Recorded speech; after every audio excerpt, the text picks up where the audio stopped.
I hope I have to sign off. Yeah.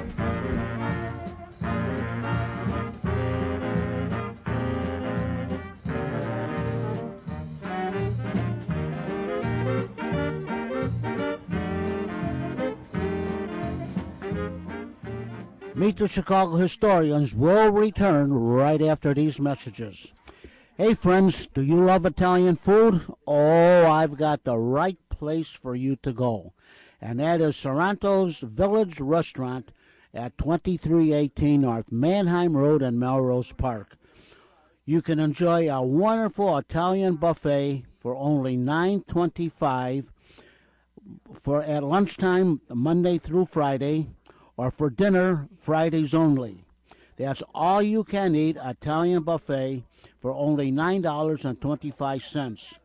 And also, you can order any 2 dinner entries and receive a free shared appetizer and a free shared dessert, plus a $10 gift card for your next visit of $30 or more. So if you want some really great food, that's Sarantos Village Restaurant, 2318 North Manheim Road in Melrose Park, and their phone number is area code 847-455-9440. Now, I was there just a week ago for a dinner dance, and I had some of the most delicious food you would ever want to taste. I very highly recommend, if you want a real good dinner, Italian food or whatever, Sarantos Village Restaurant at 2318 North Manheim Road in Melrose Place, and Melrose Park is the place to go. Again, their phone number is 847-455-9440, and they have got delicious, delicious food. So once again, that's Sarantos Village Restaurant at 2318 North Manheim Road in Melrose Park. You can call Frank or Sam at area code 847-455-9440.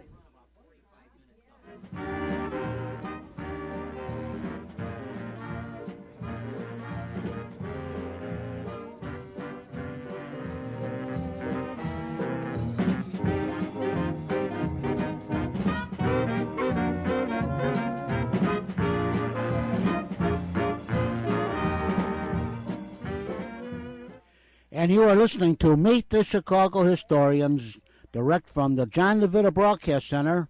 And now back to our panel and our moderator, Jack Ryan. It's all yours, Jack. Thanks, Musketeers. Anyway, before we go, our guest is going to have to leave us early. Bob? Yeah, thank George, you. yeah? George, Yes, thank you so much. Say it again. Bob Trazik, yes. No, he's got Irishman yeah, to it. yeah. Let's hear a little. I'm not going. You can only hear me on Friday nights. Yeah, go ahead, tell us. Yeah, Friday nights on WARG. 88.9 FM. Also, if you can't get us, you can listen online with us on the computer. Go up to WARG, Facebook WARG Radio, and it'll tell you just how to do that. I'm not real good with the computer stuff, but I'm on every Friday nights at 9 o'clock. We usually run an hour show, but lately it's been running an hour and a half, sometimes 2 hours, and I'm called Paranormal Radioactivity. We deal with all the psychic phenomena, ghost, hauntings, just all the sort of stuff that we've been talking about here, to presidents, haunted presidents, that type of thing. Just about any kind of paranormal activity you want. We've been getting a lot of interesting guests on the show. We're always looking for new ones. So if you know anybody that's had a paranormal experience that they'd like to share, or give us a call, or let us know, and we'll see about getting you a guest shot on the show. In the meantime, thank you so much. Also, to watch me April 11th. I'll be speaking at the Summit Public Library. It's on Archer Road in Summit. You won't miss it. That's all you need. Summit Public Library, Archer Road in Summit. And I'll be speaking there on, what else? The psychic connection to the Titanic and the haunted White House. That will be April 11th from about 6:30 to 8:30. I'll be giving a 2:30 lecture there. Okay. And thank you so much, gentlemen and lady. It's been a pleasure meeting you all and being with you all. Meet the Chicago Historians. And we thank say you. the same. I feel like I'm in great company here. And when I say that, if you go to the library, there's a lot of good burrito joints right around there. There sure is. When I had Richard Crowe on as a guest one time, I was announcing the folks that are coming on. There was an article in the paper about bodies, about preserving bodies, because I always do these little clips when I start to show off things I find in the paper, and one was about preserving the brain. And he goes, yeah, I thought they preserved them. They give them to El Faros here and make tacos out of them. I had to jump in real fast. And, I attended DePaul University with Richard Crowe. Yeah, We were were in the same class together. He's So a I great knew guy. Richard Kroll. I've known him for many, many years. I love him to death. Yeah, he's a great guy. Yeah. Uh-huh. Yeah. Well, Thank you so much, folks. It's been a pleasure being with you. Thank Thank you. you. Thank you for coming. No, John, Paul, did Edmund Rooney, did you know Edmund Rooney? Was No, I did a not. Daily News reporter. I think he taught a class over there. No, He was a sorry. St. Rita guy. He's dead now, but No. anyway. Edmund, no. No, What okay. what topic, what field Something was with something with Journalism? journalism. Yeah. No, sorry. Journalism. No. Okay. Myself, I majored in animal husbandry until they caught me at it. But I'll throw this to Ken Little. Well, I just wanted to make a mention tonight at the Eisenhower Library, 4613 North Oquito in Norridge. David Witter, who has just written a book on old Chicago, and I guess what he talks about, I just sort of glanced through the book, are the beginnings of the oldest theater, the oldest different stores, and buildings that he has, done research on. He will, be giving a talk. It's at 6:30 to 7:30. Beautiful library, So I've been starting to go there because one of my students has initiated a book discussion club. We've done enough on basically books related to Chicago, and during the summer she's going to start a film discussion, and they will show films there. They will get films, great. and it'll all be, for the most part, related to Chicago. So, and since I teach Chicago history, why, it's fascinating. So that's it. I was recently in the library when our computer was on the whack. I don't go for books, it's all computer now. But anyway, in the library over there, they got this little sanitary wash hands. Oh yeah. I says, "What do you have these here for? Do you have dirty books right now?" Whoa! And what was the answer? They got a kick out of it. Yeah, They yeah. understood. I like when you say something goes really. Yeah, right.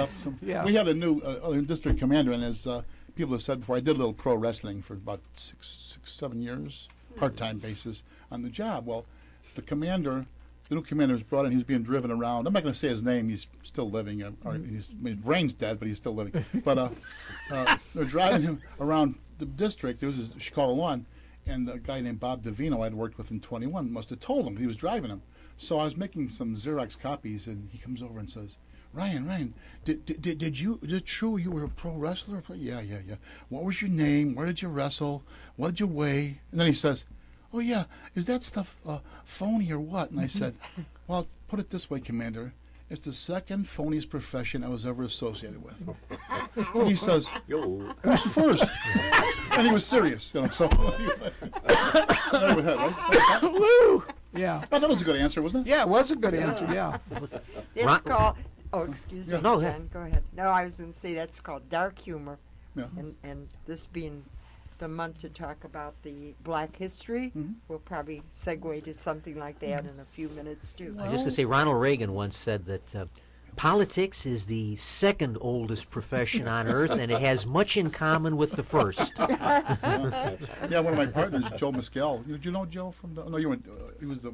He tried to organize us into a union. Oh. He said, Ryan, I have more respect for the whore than some of these politicians. What were they recording? Mike Ryko, and he was saying, there are two places in the state that they have a high crime area. One is the city council, and the other is Springfield. So where are we going to go now? Shall we You go want to do a little Black history? Black history. Let's go to this is being Black History Month, It is Black History Month. I see now.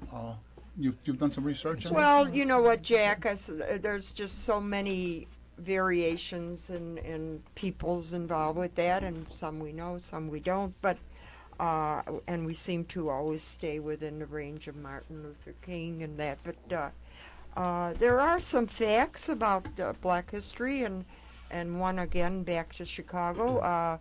One of the first neighborhoods, Bronzeville, was really where they started living and having their jobs, and when they told each other when they came to Chicago, where should we live, where should go, let's go to Bronzeville.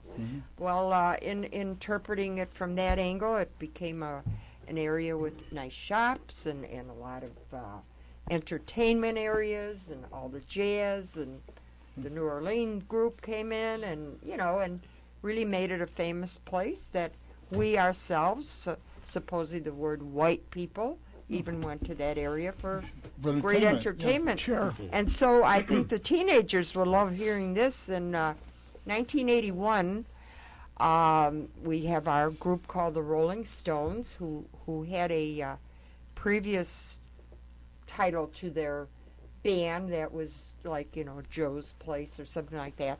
And they had a gig at the Rosemont. And they had heard about Bronzeville. So they went down there and to see the shows and to be a part of the entertainment. And they started hearing them sing a song called I Am a Rolling Stone. And they liked it a lot. And that's how they chose their name. That was probably at the Regal Theater, 47th and South Park, then King Drive. Well, I was going to say that there was a theater there, the Regal, and but I just thought, we just hear these words, and it kind of blended in with Black history.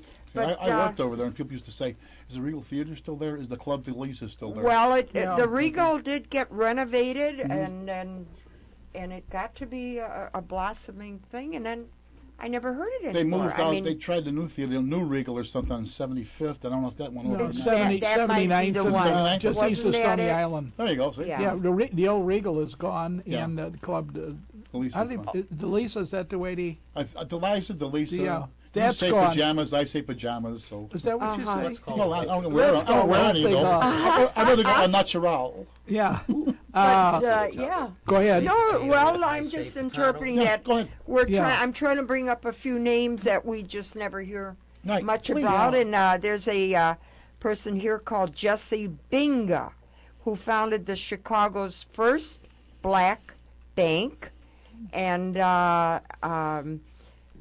he was a businessman there, obviously, and at that time, Bronzeville gave us a lot of mansions, and wealth was there. And well, they were there. Can I interrupt just 1 second?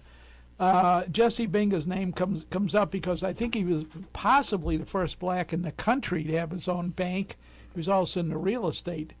Well, his building was at 36th Place and State on the southeast corner, and just east of the building was a firehouse at number 9 East 36th Place. I love that address, and then the elevated tracks. Mm-hmm. Well, anyway, I was on. I did Eddie Schwartz's show for many years, for 18 years, 76 to 94, and we had Dempsey Travis on. Yes. So he was talking to me. He says, we don't have a picture of Binga's building. I said, I have a picture of the side of it because when the hook and ladder would pull out and they would take a picture, they would be shooting to the west. His building showed up, and he had his name in big letters, He said, I would love to have that photo. And I have seen different locations for that building, and maybe he had a couple of different locations. Unfortunately, what happened was the Depression came along and wiped out the bank, and the savers. But and much to our lack of education or our prestigious way of looking at ourselves, too, the white people, the black people, and peoples of who went into business, and in this case the bank, and the way they lived, and the mansions and so on. They really had, at one time, they were almost wealthier than we, who thought everybody was quite poverty-ridden and and lived very humbly. Actually, Jeanette, where they started living around Van Buren, Harrison Street downtown, because they would get off the train and they would walk to the first, building or, and there was a firehouse at, of course, I'm a fire department historian, at number 14 West Taylor, so on Taylor, just west of State, of course, what later became, the police headquarters. Street doesn't exist anymore, but anyway, they had black firemen in there. and next door on either side, it's hard to believe, were 3 flats. Now, when you say this, what time period are you talking about? Because you say the street no longer exists. Well, Dearborn Park knocked it out, but the firemen were there, black firemen were there from, believe it or not, 1872, which no one believes that we had. We've had black firemen continually to 1927. They were there. The firehouse was active till 46. And then, as they increased in population, they moved straight south on State Street. And one of the buildings was a frame building that was taken over by a fellow by the name of Bob Motts. Do you have him listed in there? M-O-T-T-S? No, I don't. Might have it. Finest apples in Apple Land. No. Yeah. No, he didn't. Anyway, no, he owned a theater, and they say he was the first black theater owner. And the building eventually became the 2nd District Police Station, which was, I don't know if you recall what it was called. It had a Wait a minute, hold it. Peeking In? Peeking In. You know where it gets that name? Peeking Cleaners. Very good. No, there. Bob Mott's Theater was one section. It was I've only seen a picture of it. It was at 2700 South State Street. Mm-hmm. So there were 2 stores there. One was a Chinese restaurant called the Pekin Inn. Yeah. Oh, okay. And the other was Bob Mott's Theater. Mm-hmm. And then I don't know what happened to him, whether he died or whatever, but they lost it.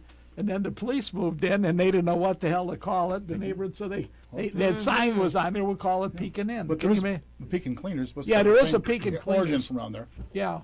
Now that station apparently that was superseded by 29th and Prairie Station. Then I would think so. Yeah. And it had originally been down around Cermak and Wentworth, next door to the police station. Were you surprised they knew Pekin Inn?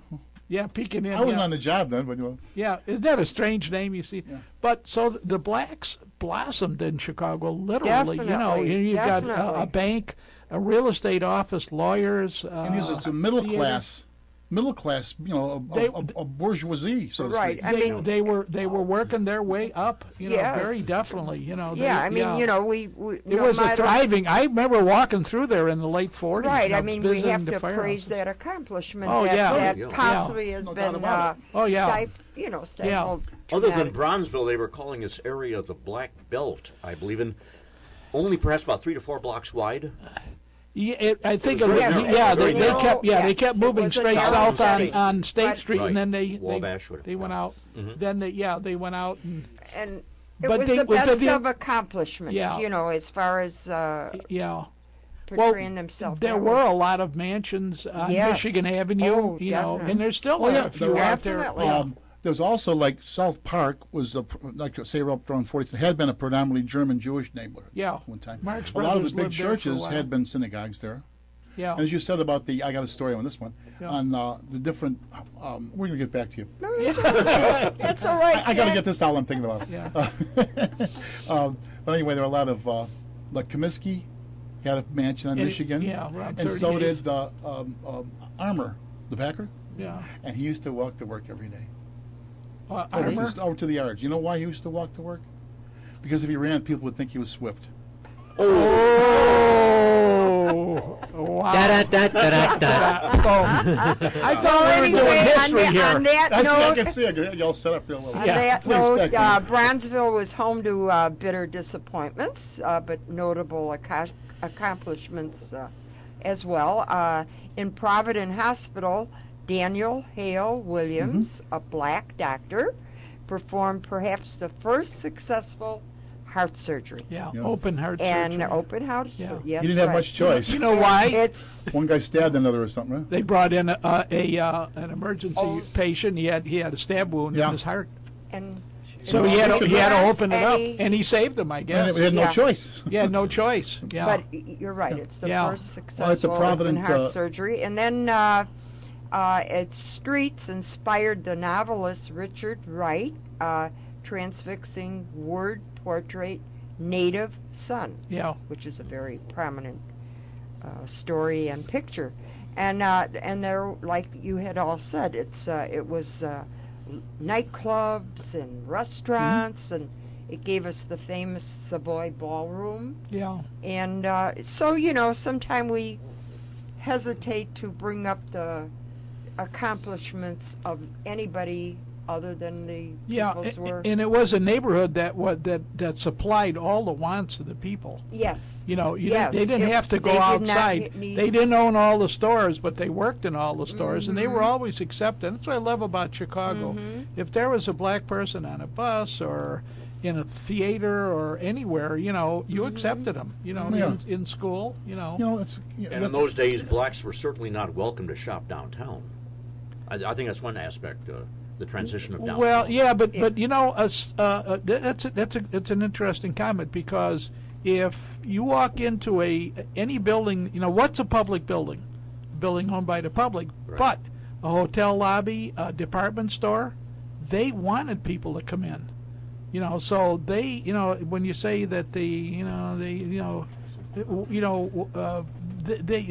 first of all, with our upbringing, everybody is welcome, so they really couldn't stop anybody. There were a lot of like unwritten laws, like one of my veteran sergeants said there was a certain part of Washington Park we weren't supposed to go. He said it was never written down, but they'd skate over here, but not over there, or something. like that. Yeah. Well, you had the famous segregation at Lake Michigan and the beaches, which Started prompted right the after 1919 race riots, etc. And or blacks going out of their neighborhood, or maybe whites going into their neighborhood. But I walked around, starting around 1949. I walked, You had no all the problem. firehouses. No, never had any problem. Right. I walked over after a White Sox game. I love going to Comiskey Park, even though I'm a North Sider. I walked over to that firehouse at 36th Place and State. Oh yeah, I was in there and many it was times. all dark, and I used to Well, like that. we talk about Black History Month and bring up peoples, but of course, where do we distinguish each other? We call ourselves Caucasian. That seems to be the white, isn't it? And then the Asian is and the I don't yellow. even know what the hell that. I've Yeah. never. We're I related also to the say Caucasus this, Ken, Mountains. I think, Yeah, but I think where the a hell lot is of that? it comes out of the homes. It comes out of your little pact where you lived. I mean, it can be very individual too, of how you accept not only anyone but each other, and so you. And you look at names. I mean, we just had Bob, and I kidded him, with Irish name. But somebody marries. Oh yes. Oh, here's a Mrs. Murphy. Oh, what county are you from? Well, I'm Yeah. Polish, or Yes. something like that. Right. So we, names we've come a long way. I wish we would stop using race as. Right.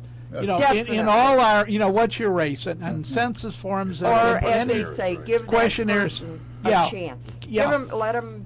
because everybody is so mixed up anyway. I mean, you look It's an at American. We're mutts. yeah, right, we are. I think But the it biggest was, example of the mix-up is the so-called Latino race. I mean, they Yeah. go from white to Yeah, Indian. by what, Yeah. by what your Yeah. language Not a is, you're a race. Latino. Right, Well, right. Hispanic. It's- You know, stuff Yeah. like Being Not Latino, Hispanic anymore. You Latino gotta- is not a race. I mean, Right. it's, That's No, it, exactly but I right. mean, it's not a Some race. Yeah. forms No. make you think so. And the Yeah. people Exactly from right. Mexico are completely different Well- from the people from, say, Cubans. Argentina. Or yeah, Sure, yeah. sure. I say Spaniards. Latino not to from rule out the Spain. Brazilians. Spaniards. Hey, listen. Yeah, not Yeah. versus Hispanic. Yeah. I'm But a- anyway, I'm Hispanic. The first Ryan was a Spaniard. It Right. was. It's true. Yeah. So am I Hispanic? There was one of the liberators of the independence in Latin America was a general named Bernardo O'Higgins. O'Higgins. Oh, That's yeah, Bernardo right. O'Higgins. What county was he from now? and always Yeah. remember, in any nationality, there is a black race. Yes. Yes. Every Well- nationality has somebody, something that will distinguish that. If you study back through Is that right? Yeah. That is right, yeah. yeah. But Martin Luther King, just to get through with my yeah, little sure. speech Go ahead. here, said he dreamed of a day when people will not be judged by the color of their skin or the content of their character, which we just No, got talking about. but by the content of the character, right? Did I not say that? Yeah. No, you said said or. Or- Oh, did I'm Let's- sorry. I'm gonna quit Well, Save your cards and you're letters. great Yeah. students here. Keep those cards. I was paying. I was paying attention. But there is something to be explained about the color of our skin, and melanin, the pigment that gives color to the skin and the eyes, is produced in cells called melanocytes. Every person has about the same number of these cells regardless of race. But those with darker skin have larger cells that produce more pigment. Melanin not only colors the skin, but it also protects it from the sun's harmful rays. And through history, different things about color and that had to be changed. The Crayola company had a color called flesh. Yeah, right.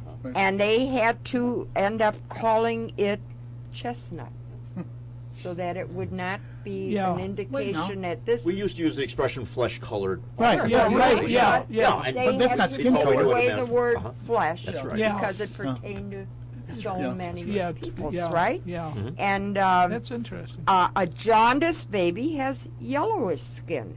A traveler suffering from seasickness gets a greenish hue.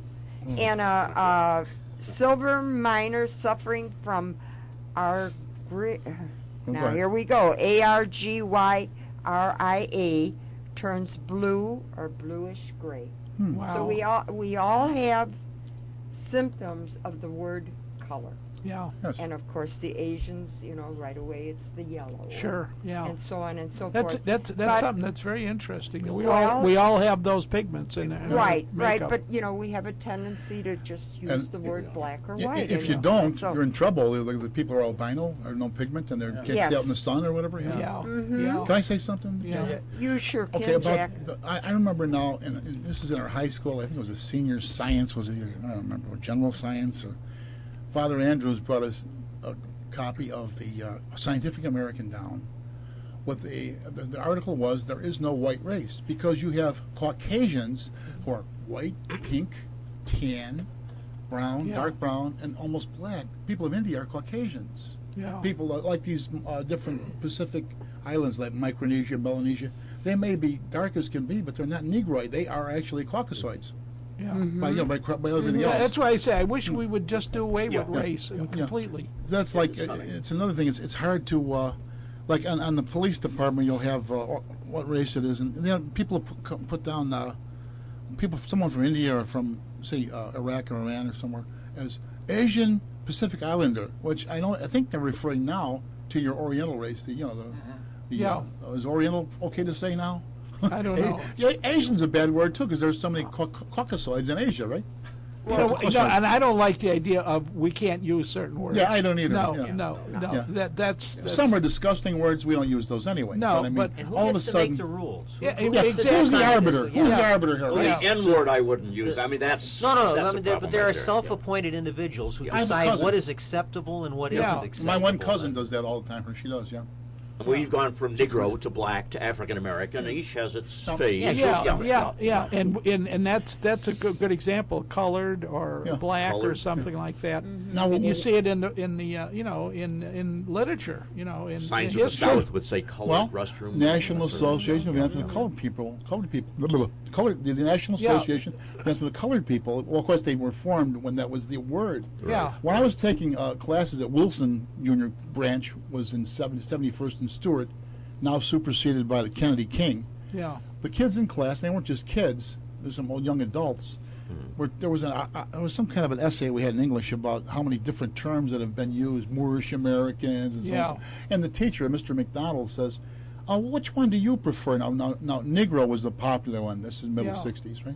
And they all said colored was more. Of course, that's what they grew up with. Yeah. But people act like you're supposed to be offending someone. They call them something else, and that these were perfectly polite terms and proper, if somewhat archaic at the time. Yeah. You see, I've seen World War II films where they now blip out the word Jap.